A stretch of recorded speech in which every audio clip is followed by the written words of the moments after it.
He's just trying to go right over the top of Francisco Elson. And Francisco, as we all know, he's not afraid of anybody. He's going to go for every block that he possibly can. He's not going to back down. Those that hit 4 their first 5 shots from the field. Jameer Nelson in traffic for Howard. Now, once Howard gets the ball and he's 2 or 3 feet away from the basket on the court. That's 3 Orlando turnovers, all leading to baskets. Milicic high-low.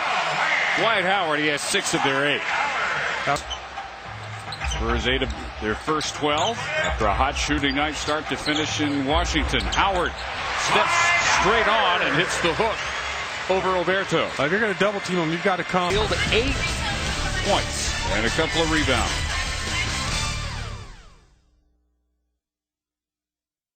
Sat and watched the Piston championship team that year, and then watched the Spurs take the championship away. Number 4, which Duke retired a few days ago. Rejection Howard. 11. They've led by as many as 12 here in the first. Gotta watch a spin move here. There it is. Howard to the left hand finish. He has 11 of the Magic 16. Arroyo with his 5th different club. Down to Howard, who hooks and scores in the baseline. He scores with 3 black jerseys around him. Swishes, not baskets, but if it hit the rim, that was like a miss, and he'd start all over again. Make whatever it was that day, 20 straight swishes. Howard has a few himself today, 15 points. Love to see him catch the ball and let it go. Don't hold on to it. Easily his best game since being placed in the starting lineup 4 games ago. 18 now for Dwight Howard. And 11 boards, so he's got his double-double. Howard underneath for Milicic. And if Dwight Howard becomes a great passer, in addition to everything he already has going farther out, he made only the first of those 3. A little short on that one. I would have preferred to see him go to the basket. That's 20 for Howard. Timeout Spurs. He's just so strong in the low block.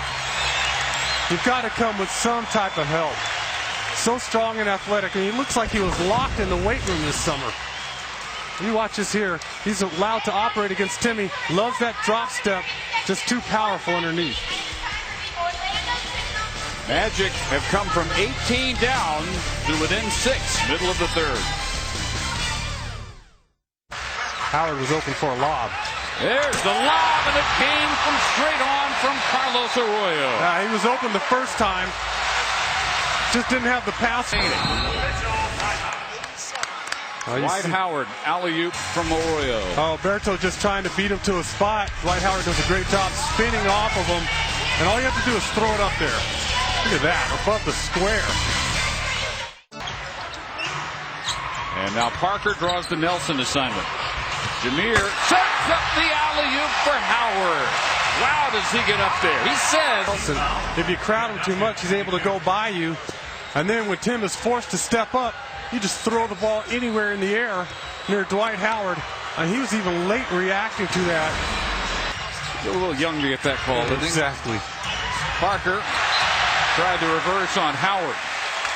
And watching Dwight Howard at 21 puts you in mind of the rookie year David Robinson.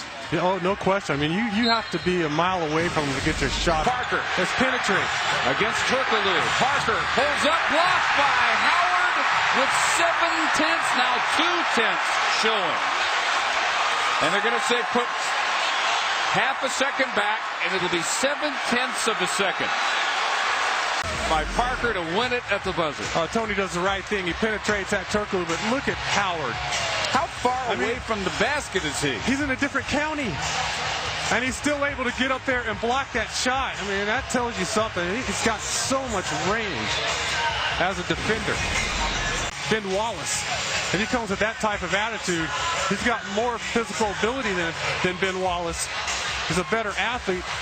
And he can control the game on the defensive end of the floor. Well, you notice they've watch anything going toward the basket. Little tip. Turkoglu. I like Francisco Elson on the ball. Hard for Turkoglu to see. Alley-oop. Howard at the buzzer! Dwight Howard climbs through the roof to put the magic up, and the officials are discussing whether there will be any time left. They say no. Wow. Now maybe .2. Will there be .2 put back on the clock? It definitely appeared. There's no one in the NBA, I don't think, that can get up this high. Only a few guys. And that's what I talked about. They actually could put half a second up. Yeah, I mean, how do you defend against that play when the guy can just throw it up in the stratosphere? I mean, Timmy's jumping. He just... Tim's thinking there's no way he can get to that ball. I mean, Tim's all over that play. That's just a special athlete right there. There haven't been more than a handful of human beings in the history of the NBA who could make that play. That's what I'm saying. And the one that set up that play, the block at the other end. I mean, this is just... You just throw it anywhere near the basket, and he's done that here in the second half, catching alley-oops. Ball's way above the rim. And you know what? Give some credit to Turkoglu for an incredibly well-thrown pass.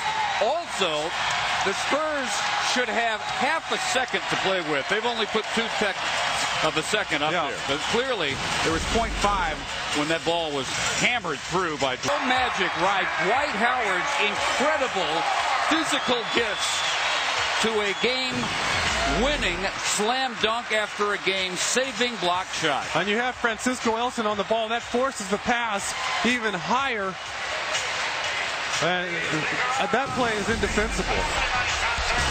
You just got to shake your head and say, wow, if he can do that, congratulations for the win. Emily Jones and Rick Renner next. FSN Spurs Live.